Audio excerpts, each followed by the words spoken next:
आप सभी को मेरा नमस्कार। तो दोस्तों, आज मैं आपके लिए इस वीडियो में सावन महीने में सुनी जाने वाली दुर्वा गणेश चतुर्थी व्रत की कथा लेकर आई हूँ। तो प्रेम से बोलिए गणेश जी महाराज की जय हो। एक समय की बात है, भगवान विष्णु जी का विवाह माता लक्ष्मी जी के साथ निश्चित हो गया।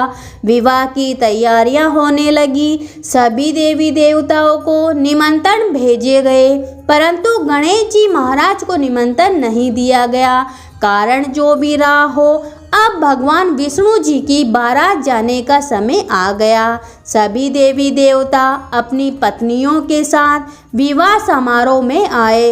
सब ने देखा कि गणेश जी महाराज तो कहीं दिखाई नहीं दे रहे।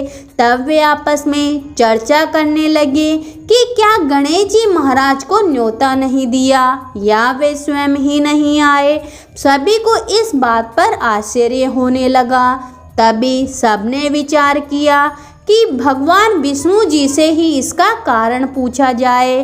भगवान विष्णु जी से पूछने पर उन्होंने कहा कि हमने गणेश जी के पिता भोलेनाथ महादेव जी को न्योता भेजा है। यदि गणेश जी अपने पिता के साथ आना चाहते हैं तो आ जाते, अलग से न्योता देने की कोई आवश्यकता नहीं है। दूसरी बात है कि उनको 1.25 मन मूंग, 1.25 मन चावल, 1.25 मन घी और 1.25 मन लड्डू का भोजन तो दिन भर में ही चाहिए।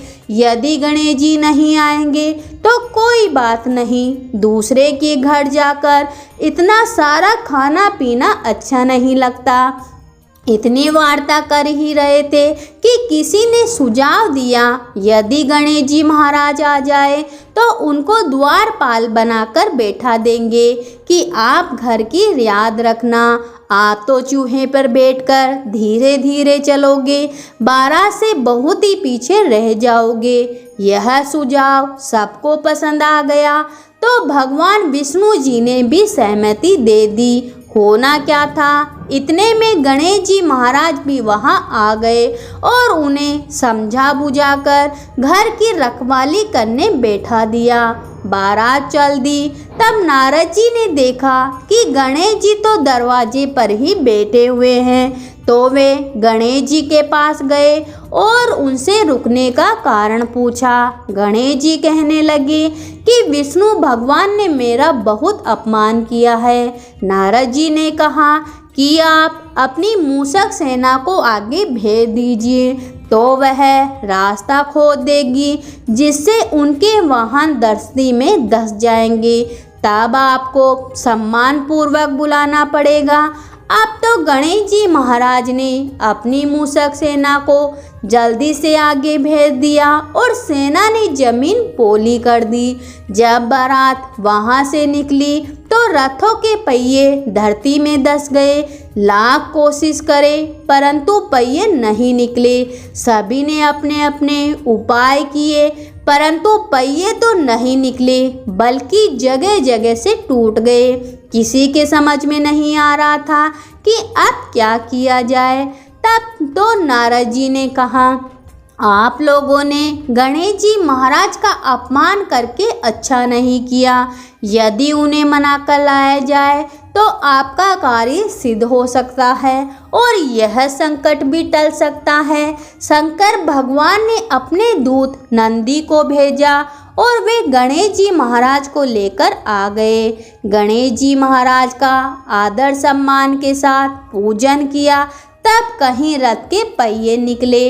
अब रथ के पहिए निकल तो गए परंतु वे टूट फूट गए, तो उन्हें सुधारे कौन। पासी की खेत में खाती काम कर रहा था, उसे बुलाया गया।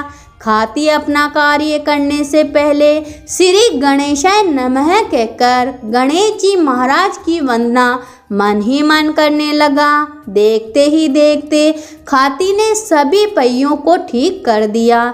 तब खाती कहने लगा कि हे देवताओं, आपने सर्वप्रथम गणेश जी महाराज को नहीं मनाया होगा और न ही उनका पूजन किया होगा, इसलिए तो आपके साथ यह संकट आया है। हम तो मूर्ख अज्ञानी हैं, फिर भी पहले गणेश जी महाराज को पूछते हैं, उनका ध्यान करते हैं। आप लोग तो देवतागण हो, फिर भी आप गणेश जी महाराज को कैसे भूल गए? अब आप लोग भगवान श्री गणेश जी महाराज की जय जयकारा बोल कर जाइए, तो आपका सब काम बन जाएंगे और कोई भी संकट नहीं आएगा।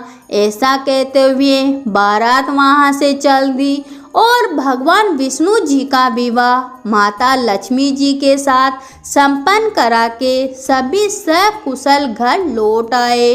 हे गणेश जी महाराज, आपने विष्णु भगवान को जैसो कारण सारियो, ऐसो कारण सबको सिद्ध कर जो। तो प्रेम से बोलिए गजानन जी भगवान की जय हो।